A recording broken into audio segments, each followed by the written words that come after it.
Hi, we are Sleep Pod Company, and why we do what we do extends just beyond monetary gain. This is just an effect of our ultimate goal. We aim to remedy the effects of sleep deprivation and roommate conflicts by providing you with deep and peaceful sleep. Recall one of your worst sleeping experiences with a roommate. So, one of my worst experiences with sleeping with a roommate. This is with my current roommate, by the way. And one night he was taking notes on his bed. Like he would get his Kindle and he would like tape his paper of notes onto the ceiling and he would start writing on it. So he was taking notes one day while I was sleeping, or while I was trying to sleep. But instead of writing with a pencil, he started writing with a Sharpie. And the sound of a Sharpie is one of my biggest pet peeves. And just hearing that thing just screech all night just made me like go crazy. And this is a bunk bed, by the way. One of my worst sleeping experiences was the night where a lot of friends stayed at my place for a graduation ceremony. So we had to wake up early the next day, but the night before we were playing Heads Up, if you're familiar with that.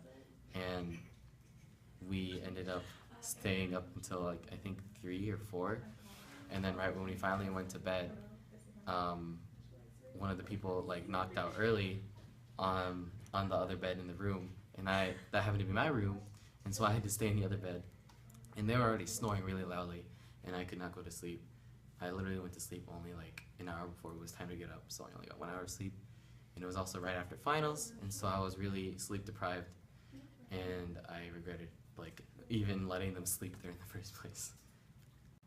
My worst roommate experience was probably when my roommate, she sets phone alarms like every 15 minutes. So from 5 a.m. all the way to like 8 a.m. or 9 a.m. It goes off every 15 minutes. So then I don't wake up every time, but it's pretty annoying. How did you feel physically and emotionally the following day? So after all that Sharpie nonsense, the following morning, I felt really pissed. Like I was about to strangle a pillow, kind of pissed.